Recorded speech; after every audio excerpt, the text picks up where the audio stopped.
Hello, everyone, and welcome to the Law Firms of the Future. My name is Bernie Toledano, and I'm the head of marketing at ZERØ, a legal technology company that offers the only mobile-first AI-powered solutions engineered to help law firms achieve operational excellence. I'm pleased to welcome Heather Haughian and Grant Walsh today, two of the founding partners of Culhane Meadows, a cloud-based law firm and the largest national full-service women-owned law firm in the U.S. So welcome, both of you. It's great to have you here. Thank you. Thanks, Bernie. Thank you. Glad to be here. Great. So can you talk to me a little bit about the origin story of Culhane Meadows?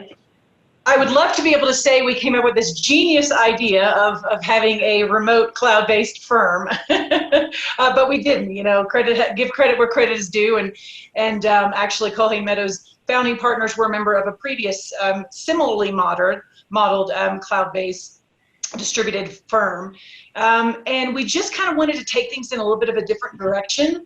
And so when we started Culhane Meadows, the idea was, how do we take this truly distributed, law firm model, in a virtual environment and make it more of a true partnership, right?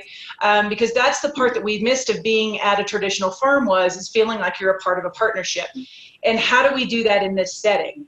And I think, to do that, you really needed to be extremely transparent, and also be making collaboration a top priority, not only, speaking it, but doing it. And so that's really why we kind of started Culhane Meadows. It was to take a great model, a great business model that was already there, and in our minds make it better for what we wanted to do, for how we wanted to grow and keep our practices long term. And I think that's what we've developed and what we've done, and in a variety of different ways, which I know we're going to get into, but I'll leave it at that in case Grant wants anything to add. Yeah, I think really what we wanted to do was take the cloud-based concept and improve upon that, and provide and really create an even better way to practice law, both for lawyers that are in the firm and the way they practice, but also the way that clients receive legal services in a more efficient and value proposition that makes more sense to the client. Because I think that a better way to practice law encompasses both internal, how you practice, and external, how you receive those services. And that's really what our goal was to create a better way to practice law. Got it. Okay. And it's great that you've been able to build that from the ground up. So I'm curious to hear about some of the core values of Culhane Meadows and how these influence the day-to-day lives of your lawyers. Sure. I'll talk about that. I have to say, from the very beginning, when we created the firm and founded the firm, our focus was on developing core values, which are collaboration, transparency, innovation, and integrity. Those are our 4 core values. And I know a lot of firms give lip service to core values and mission statements. And with us, it was really something that we took to heart. We sat down as a leadership team and we developed these core values and said, these are what our firm is about. And so each of those really guides as a guiding principle for what we do day to day. Starting with transparency, the reality is that financial transparency and formula-based compensation, which is the way that we operate in our firm, it really eliminates those office politics and bureaucracy that are found in a lot of traditional brick and mortar firms. And so we wanted to be transparent on the financial side with all of our partners. The second part is collaboration, and Heather mentioned that. Collaboration is so essential.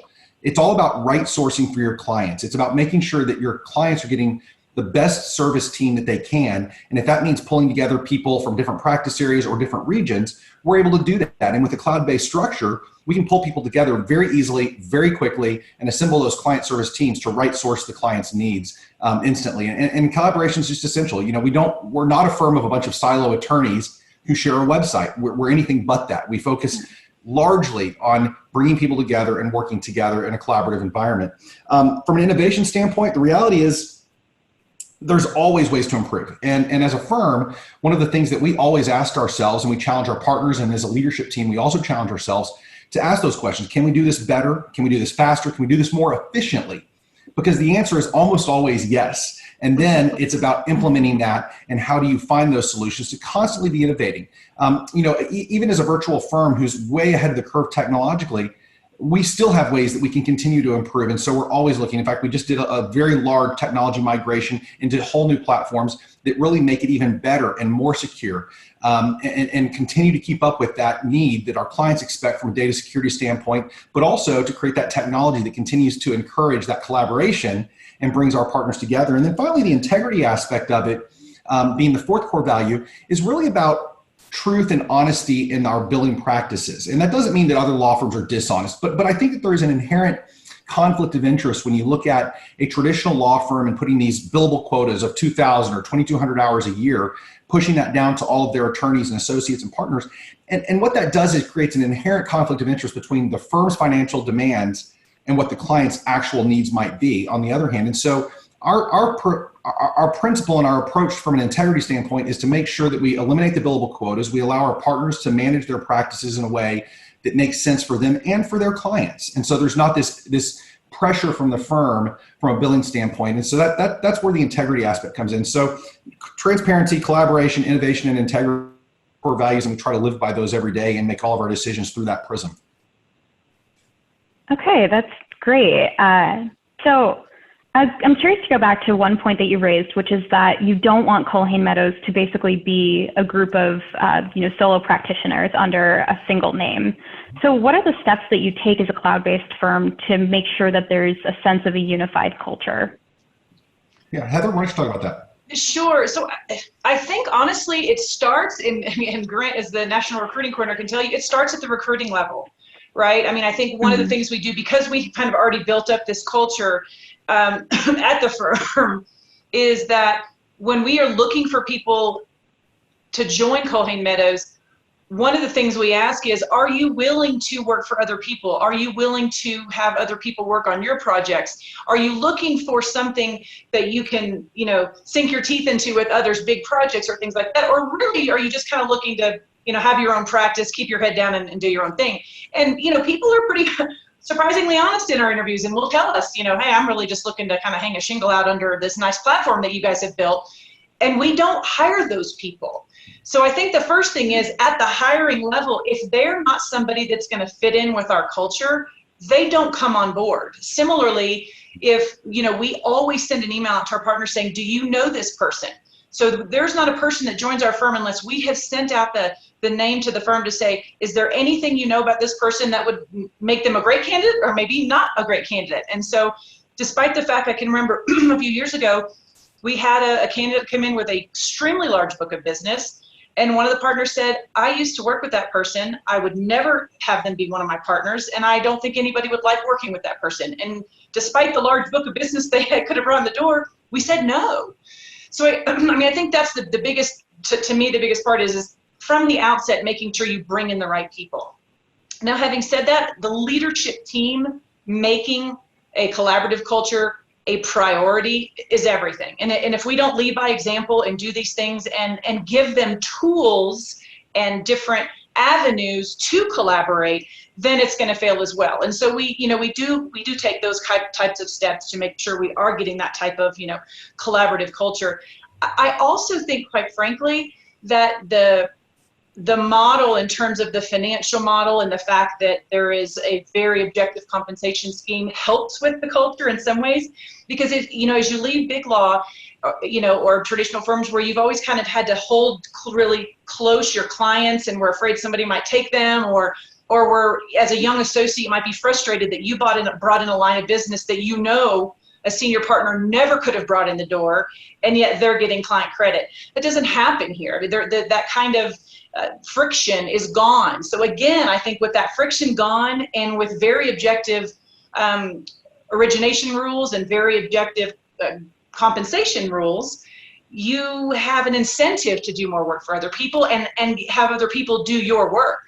And so I think that helps that as well.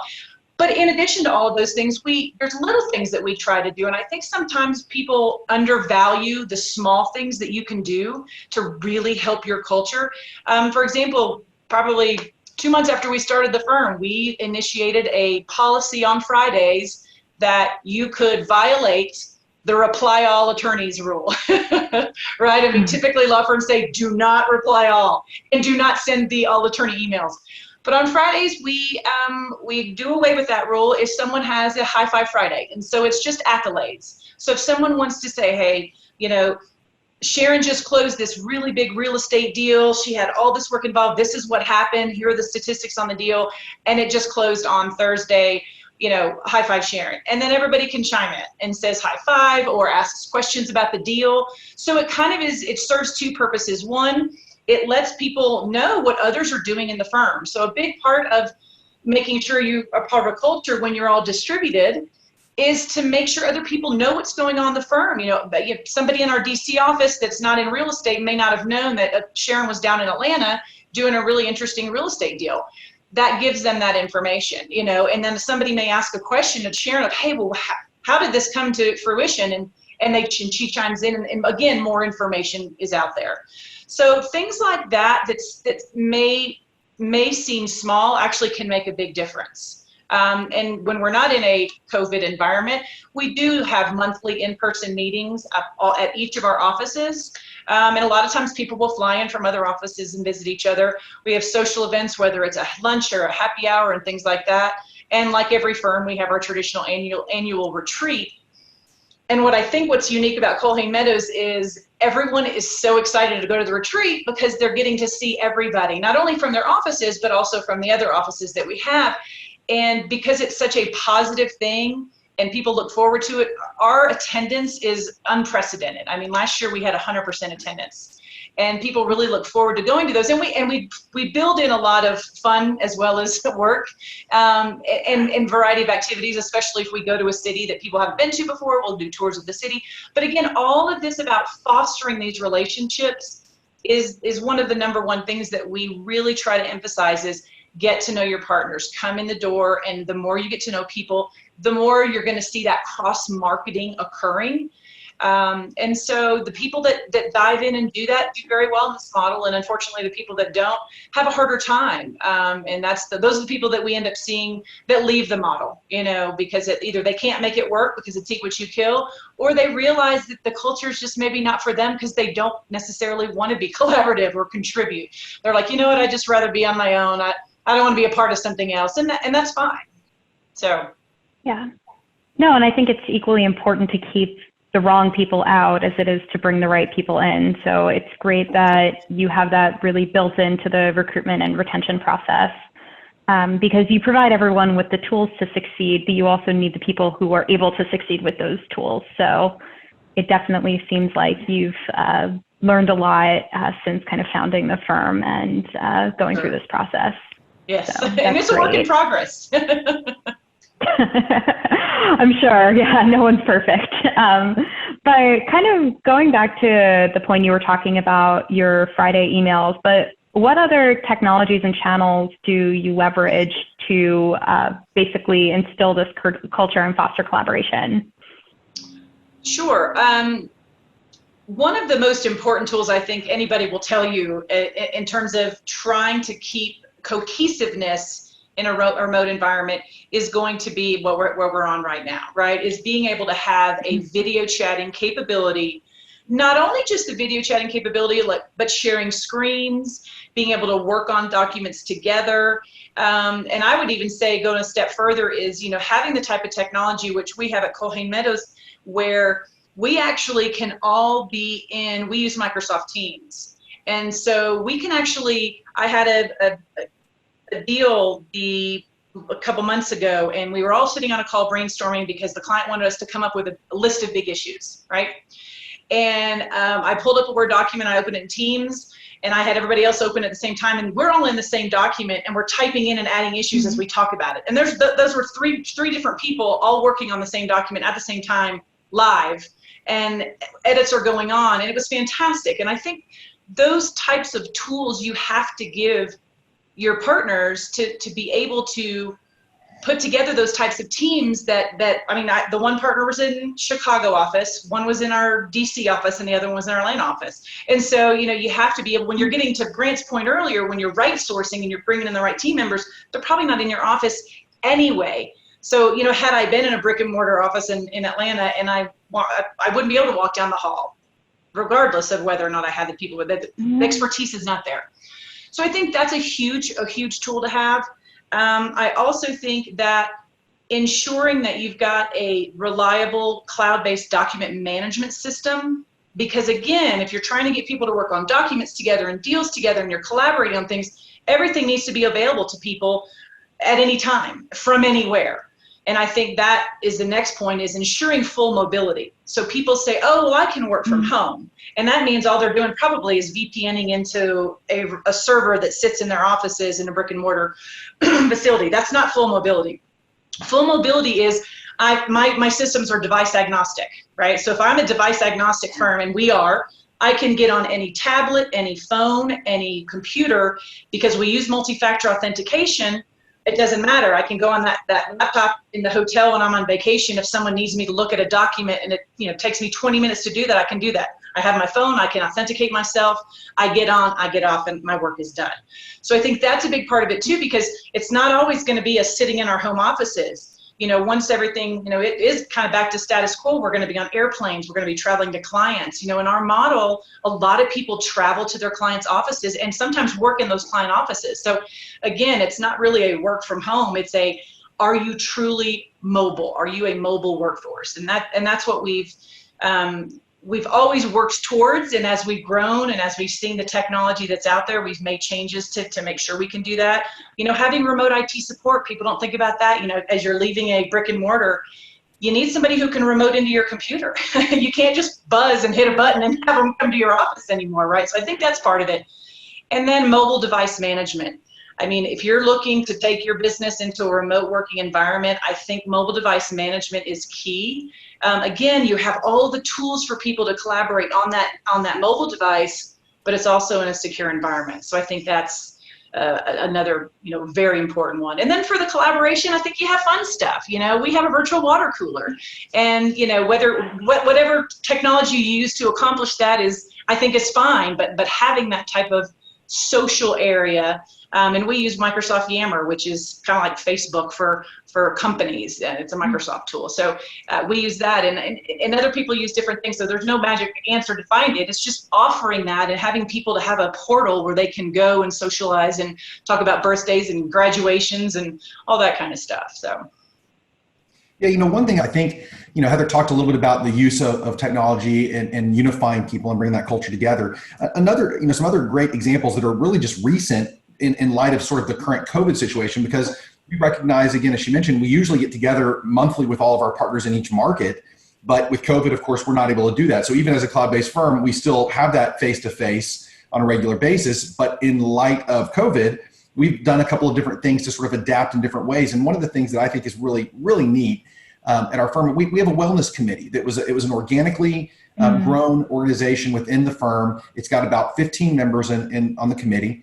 And they really focus on attorney wellness, substance issues, mental health. Are you getting out and getting sunshine? Are you making sure that you're staying connected with your partners? And this goes on year round. But during COVID, they've actually stepped it up. And one of the things that I think is really great, because most of our partners are sitting at a computer during the day doing their work for clients, they've started a wellness committee lunch hour. So right now, every day from 12 to 1, members of the wellness committee are on a Teams meeting just like this, where people can jump in, grab a sandwich, grab a bowl of soup or whatever they need to bring, and they have lunch together and they talk. It's not about work. They just talk about their kids. They talk about how frustrating it is to be a lawyer and a stay-at-home teacher, right? All of those things that are coming right now with the current environment. And so I think that's another example of how technology is unified. Our tax group actually came up with a really clever idea recently, and they announced it to the whole firm. They had a lot of people participate. They watched as a group the movie The Laundromat on Netflix. And the tax group talked about all the things about what they were doing wrong from a illegal tax shelter standpoint. But it was a really fun way to bring people together, and they had a live chat going on during it, and the tax group was responding saying, oh, what he just said right there is totally going to lose his law license, that kind of stuff. And so it was, again, using technology to bring people together in a way that you just have to think outside the box and be creative about it. And so even during COVID, we're using that to further collaborate and bring our people together and foster those relationships. That's great. And it really sounds like the lawyers at your firm really like each other, which I think is something not to be taken for granted. Absolutely. I think they do. In fact, we had a partner recently, I will tell you, that we were at the firm retreat, and she was relatively new, and she came up and she came up to one of the members of our leadership team. She says, "Oh my goodness, like y'all don't have any jerks here." And I think it was true. We do. We have a no jerk rule, right? We just really do on the front end make sure that we're bringing people in that want to be a part of a team. Egos don't have a place in our firm. And so I think that we all recognize that as partners, we're equals, we work together, everybody has to support everybody. And there's nobody to boss around or to bring you coffee or to be your peon like you'd have in a traditional firm. And so I think that brings also the fact that we're no associates and we're 100% partner only, I think creates a different camaraderie between the attorneys. Well, the other thing too is, we always like to say this, it doesn't help you to kiss up to the management because your compensation is set. It's a formula. We have a piece of software where software developers built in our model into their computer and it works and we don't have anything to do with it. So, that's the nice part too, is people don't worry about politics because the politics don't affect their bottom line. There is no I love me memo at the end of every year to determine what your points are going to be at the beginning of next year as a partner. And I think that alone makes a big difference in how people relate to each other and the type of people we attract. Because the people who like all the points and the people who like the I love me memos, they don't have a place here. They won't fit in here and we don't want them. Yeah, that makes a lot of sense. And I'm curious, so when you are looking to recruit new partners, affirmatively, what are you looking for? I'll talk about that since I coordinate our national recruiting efforts.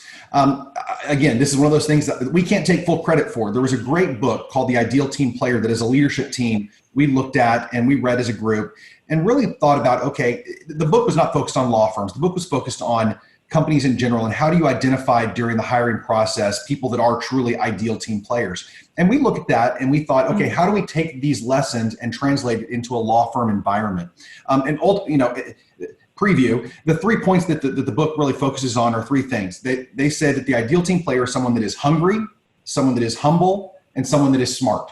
And those 3 things, when you bring those together, really create an ideal team player. And that really is of course, we're looking for people with accomplished success, good credentials, big law backgrounds, but these are the intangibles, the things that you can't necessarily put a dollar amount on their portable book. You can put a dollar amount on a portable book, but you really can't quantify in a tangible way the hungry, humble, smart. And so these are the characteristics that we're looking for as we interview people. And I'll just kind of briefly explain how we look at those within the law firm environment. So we want someone that's hungry. We want someone that's on the upward trajectory of their career, not someone that's been in the law practice and then says, I'm going to go to Culhane Meadows and retire there, but I'm going to start, doing this. We want people that are hungry to grow, people that are continuing to say, hey, I think that I can do this better. I think that I can grow my book. I want to develop new business. I want to continue to use the flexibility and the autonomy that Culhane Meadows empowers me with to go out and grow. And so that's the hungry aspect of it. The humble part is there's a couple of facets to humble. So I already mentioned we have a no jerk rule, right? We don't want people with egos. I think that's really important that if people come here and they can't show humility toward one another because they're always right, they're always the smartest person in the room, that's not the right fit for us. But the other side of humble is knowing what you don't know. And that comes back to that concept of right sourcing. I think that it's really common in a lot of law firms because of that sort of competitiveness in the way that the compensation structures are built and the point systems are built to create this concept of for me to do better, someone else has to go down. And that's not true at our firm. We really look at the concept of humility, of knowing what you don't know by recognizing, hey, I need to bring in my partner. I'm not a real estate attorney. Yeah, I may have done a lease, 10 years ago, but that's not my bread and butter. Let me bring in my real estate partner to advise the client on that need. Could I navigate my way through a service agreement? Yeah, maybe, but am I the right person for that? Because the reality is when you stretch what you do and you try to reach beyond your lane as far as a lawyer skill set, you're doing a couple of things. One, you're doing a real disservice to your client at best. And at worst, you're committing malpractice. You really have to make sure that your clients are getting the right knowledge. And so when we look at humble, we look at people that recognize what they know, and they also know what they don't know, so they know when they need to bring someone else in. And then the third part is the smart. And there's 2 types of smart that we look for. Of course, we want book smart. We want people that are intelligent lawyers that have gone to excellent law schools, that have served at an Am Law 200 firm, that have really practiced law at the highest level of sophistication. And so we want that intelligence, that business intelligence.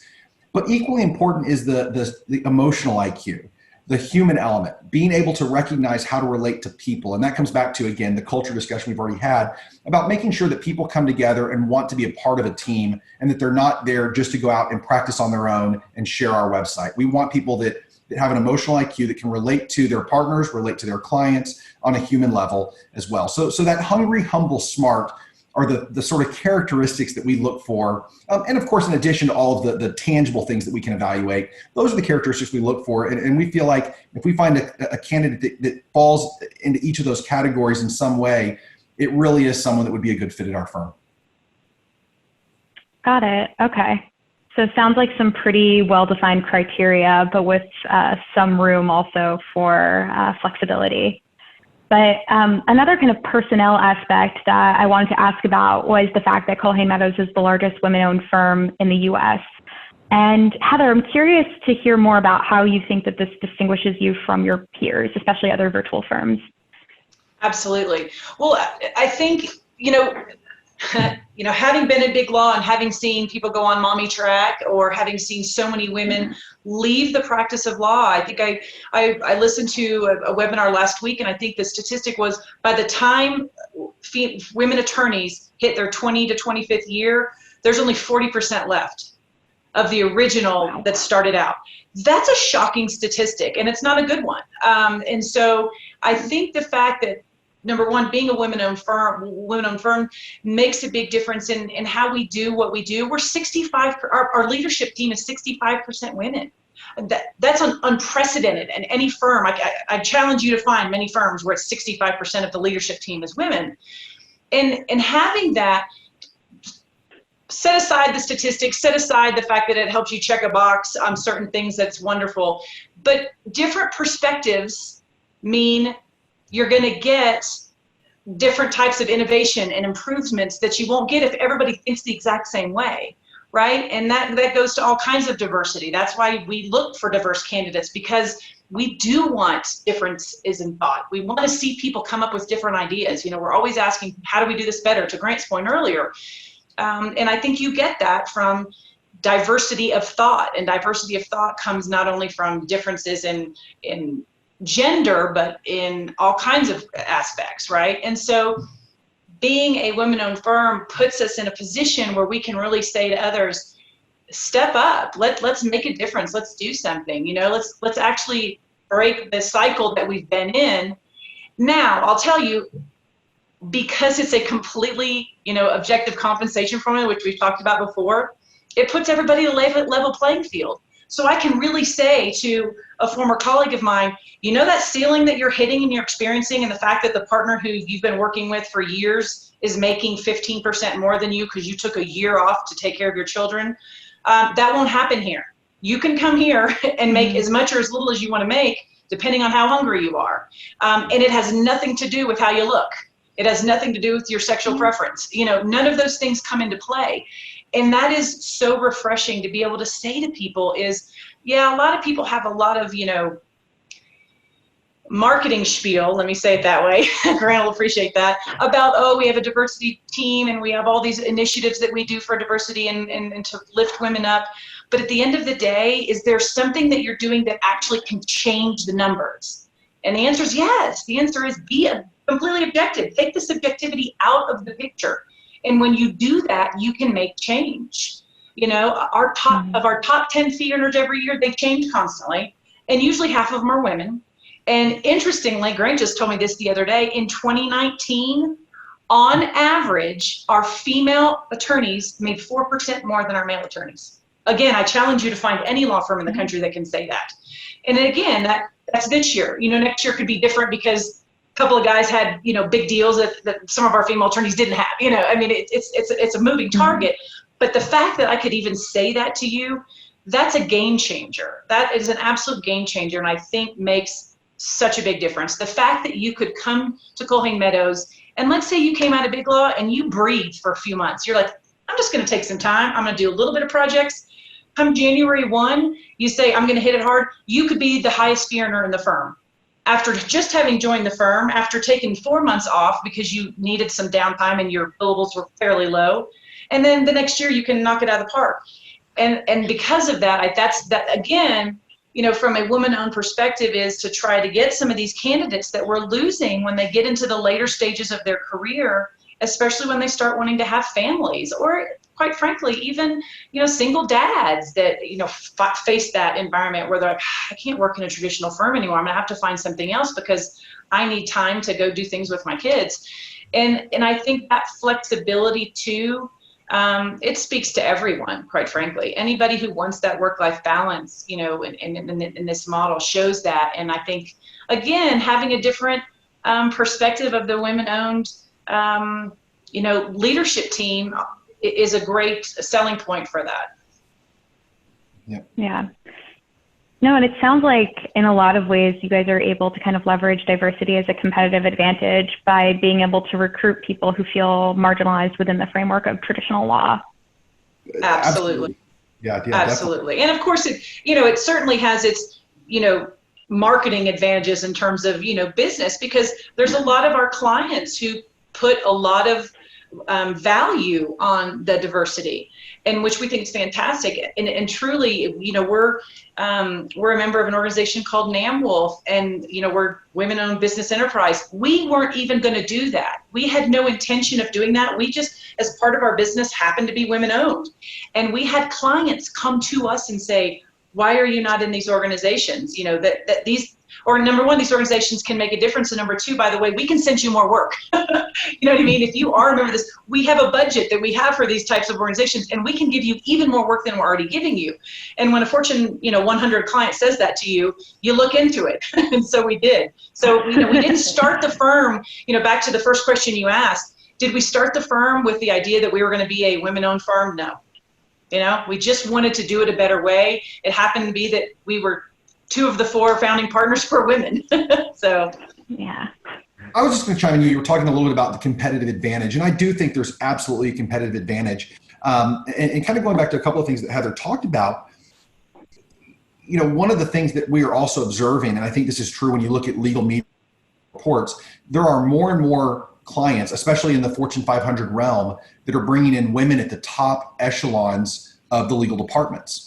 And so, I think when you look at what's going on in-house versus what's going on in private practice, the numbers are strikingly different. There's far more women taking leadership roles in-house because those are firms, again, where they're actually moving the needle. They are making those changes, and they're making very determined and deliberate decisions to put women in these roles, which is outstanding. And I think that when that happens, I think that's one of the things that you're going to see more of, is that law firms will have to be responsive to that because these clients are demanding it. And so to Heather's point, we joined NAMWolf, which is the National Association of Women-Owned Law Firms. It's one of the largest trade organizations. Their specific goal is to connect and support minority and women-owned firms, and to connect them from a business development standpoint with Fortune-ranked clients. And so they open those doors. They get our foot in the door because so many of these companies are saying, hey, we're going to spend X% on a minority or women-owned firm.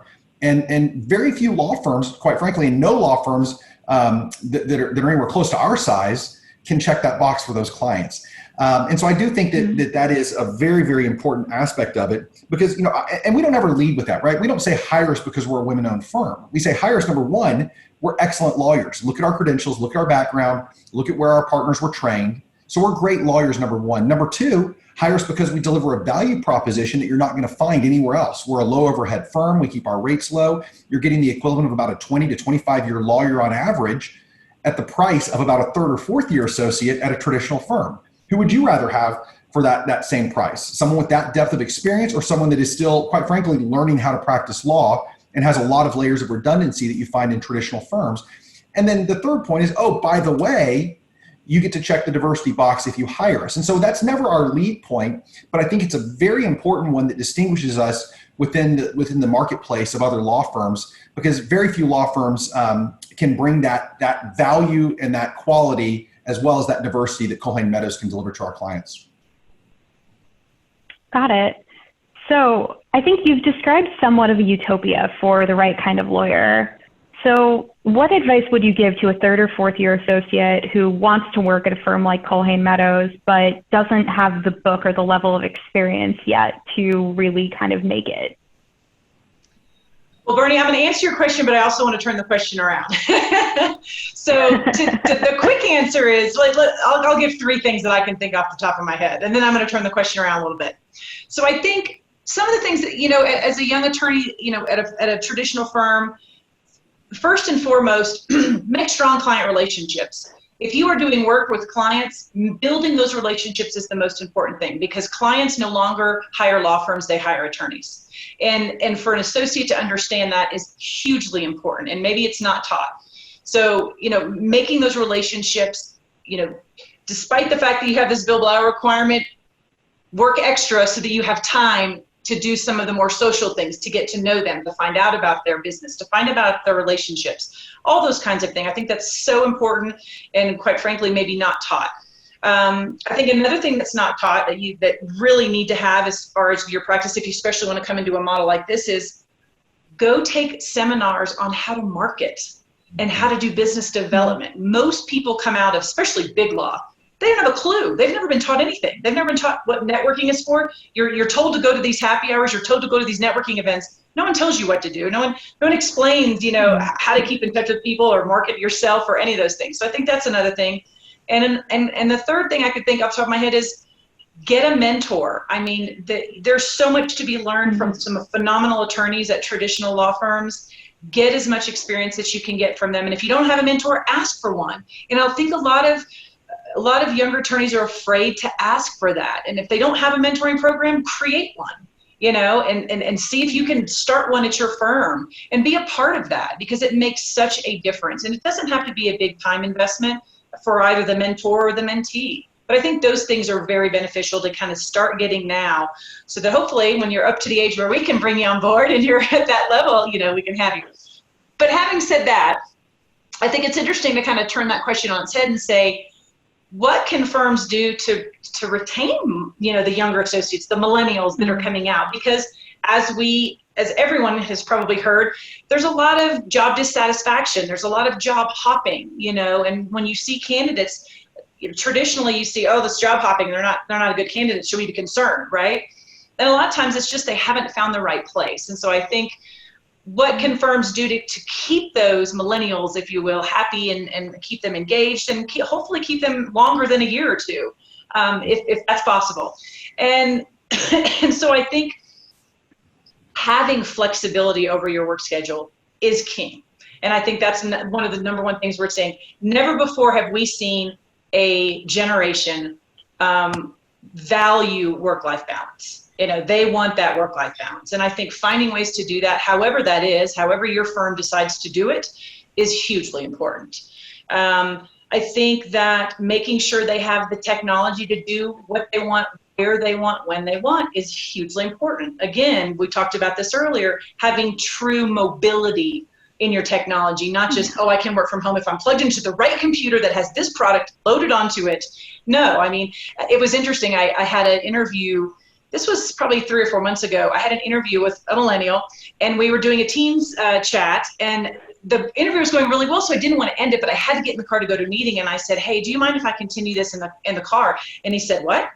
And I said, just take a second. I'm just going to switch to my phone. And he's still seeing me in the video, and I put him on my little card holder in the phone, and he's like, did you just seamlessly change from your computer to your phone? I'm like, yes. And he's like, oh, wow. So, it's just stuff like that those are the kinds of pieces of technology and the things that millennials are going to want, and the younger associates that are at firms now that are hopefully coming to us one day are going to want to see. And so I think those are another thing to make sure that you're giving something like that as a traditional form to your millennials that are there to keep them happy. And I think the last thing that I would say is they want to feel two things: a part of something bigger than themselves.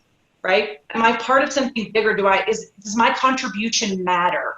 And I think that means making sure their voice is heard, taking feedback, soliciting feedback, and then either doing something with it or explaining why you're not doing something with it. And I think that's an important aspect as well. So that would be my 2 cents.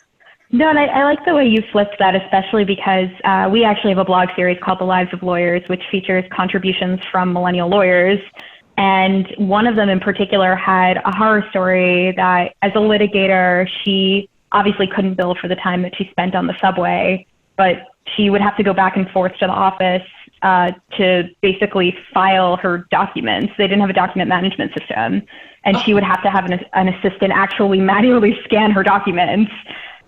So after just a long day in court, she'd have to go to the office late at night to make sure that that piece was done.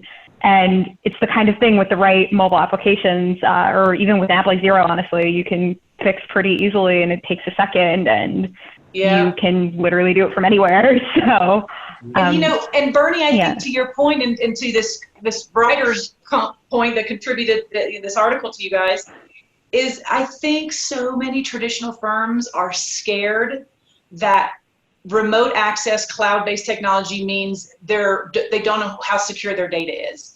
And that couldn't be further from the truth. There is so many different types of technology offerings out there. And to me, the smartest thing you can do as a law firm is to give it to the experts who do nothing but this all day long, right? I mean, having one person that maybe comes into your brick and mortar firm and can take care of it is a lot different than having a whole army of people, that's all they do all day long. And you just turn that over to them, making sure that you understand what you're getting into. Because some of it is about educating yourself as well, right?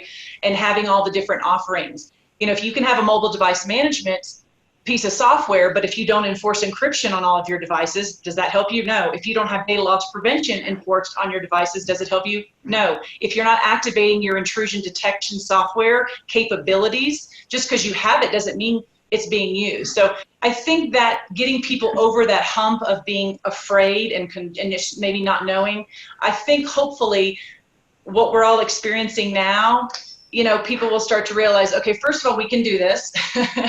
And wow, if we had the right technology in place, we could do this a lot more efficiently. I mean, I do think the status quo is going to be drastically different when all of this, is settles down and we do start moving back into those offices, because I truly believe that even our traditional brick and mortar firms are gonna see the fact that, wow, people can still be efficient. It's not for everybody. And so I don't think it is something that you could do across the board. The working remotely is for the people who are self-motivated. And if you're not self-motivated, this is not a good environment for you to be in, and you probably do need to go to an office, and that's okay. But I do think there'll be some lessons learned and some people who, really enjoy the fact that they do. And of course, Grant is probably very excited as our national recruiting coordinator to say, yes, we've already seen a lot of people say, wow, in just 2 months, I love the fact that I'm not commuting 2.5 hours a day.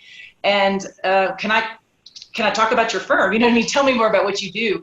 Because people are thinking before, where they thought, oh, I could never work from home. That's way too difficult. Because to me, if you can work from home right now and you've got a spouse at home, possibly children at home, and you're still able to be productive, think of what you can do when they all leave, when they all go back to school and they go back to their jobs, and then it's just you can be extremely productive. You know what I mean? So I think I'll be interested to see, how all of that pans out. Yeah, no, definitely. And I'm curious, actually, just in embarking on this series, about what your vision is more broadly for the future of law firms, or for the law firms of the future. I'll talk about that. I think that there is what we're going through right now. I've kind of referred to it as the Great Awakening within the practice of law, and I think that there is this is a very unique moment in time, not across all industries, but I think the legal profession in particular, because I think what you're seeing, to Heather's point, is that so many of these lawyers for so many years thought, I have to have an office. I have to have the trappings of a physical workspace to be able to do what I do. And this Great Awakening is revealing to them that they don't, that they can be productive. They can, in fact, a lot of statistics, I think it was Wall Street Journal or New York Times just a couple of weeks ago said that 92% of survey respondents said that they felt like they were more productive during the past 2 months by working from home. And I think but they're being forced into this experiment, but I think that the experiment is going to have lasting ramifications. And so I think from a future vision of what law firms will look like, I think number one, I think that mobility that Heather talked about is going to be key. I think that this great awakening is really going to, I think, force more workplace flexibility. It's going to force law firms to think about that. It's going to make them think about, okay, gosh, all of those trappings that we've been providing and spending all that money on, maybe we don't need all of those things. And so I think that's part of it, is being able to self-reflect on what does this look like. And I think you're going to see a lot of law firms that are very excited to go back to offices because they're paying a lot of money for rent in downtown Class A office space that's very expensive. And who's ultimately paying for that? The client is, right? The client's the one that's paying for that office space. And when clients say, wait a second, I was paying, these absorbent amounts of money per hour for the same services, but you're not really having to be in an office. Why am I still paying this law firm to be in this 50th floor of a downtown space that I know is expensive? And, and it's not uncommon to walk into an office of a law firm where you see a wall, millions of dollars of art in the lobby. Again, who's paying for that? The client is. And so I think that this awakening is going to number one, make law firms and lawyers reflect more about what they need to practice. And number two, I think it's going to make clients give more scrutiny to the firms that they're hiring and saying, wait a second, why am I hiring a firm that has all this excessive overhead when I don't really need that overhead for that lawyer or that firm to provide services to me? So I think that there's this sort of great awakening going on. But I think also, really going back to the millennial concept, I think that what the data has showed is that millennials are really rejecting the whole idea of, well, that's the way it's always been done. Because law firms are just notorious for that position, right? That's the way it's always been done, so why should we change? And I think that millennials are challenging that. So the next generation of lawyers are going to be challenging that and I think forcing some of these changes. But the reality is millennials are not looking for beanbags and ping pong tables in the lobby. I think there was sort of this push for that, 7-8 years ago. That's not what they're looking for. When you really look at what the data shows, millennials want that workplace flexibility. They want that compensation transparency. They want to feel a part of something that they have a voice or said. And I think that's where for us, that's where I think the future of law is going. And I think that our firm is very uniquely positioned to begin to attract those millennial lawyers, those who have spent 7, 8, 10, 12 years in a big law firm, but who are just saying, this just, I keep moving from firm to firm because yes, there's a lot of bouncing around with millennials, but I just, they keep looking for greener pastures, but they don't find it. And then many of them, because we've seen many attorneys land at our firm and say, oh my gosh, I wish I had known this was here 10 years ago, because it is a better way to practice law. And so I think that there's going to be a technological revolution within the law firm industry. I think products like what ZERØ offers, I think that AI is going to come into play. I think there's so many different things that are going to be a part of this awakening that law firms are suddenly being forced into, kicking and screaming, but at this point they weren't given a choice. And so what I'd say, if anything, this has probably accelerated the technological advancement probably by a good 10 years. I think that we're probably moving things forward by a decade because people are suddenly experiencing what it's like to leverage technology and to give that flexibility to your workforce. So I think that what we're seeing right now and how people are practicing now is the future of law. Absolutely. Great. Okay, so thank you both again for joining me today, and I look forward to continuing the conversation. Absolutely. Fantastic. Bernie, thank you so Thanks much for the your time. opportunity, Bernie. Yeah, really appreciate it.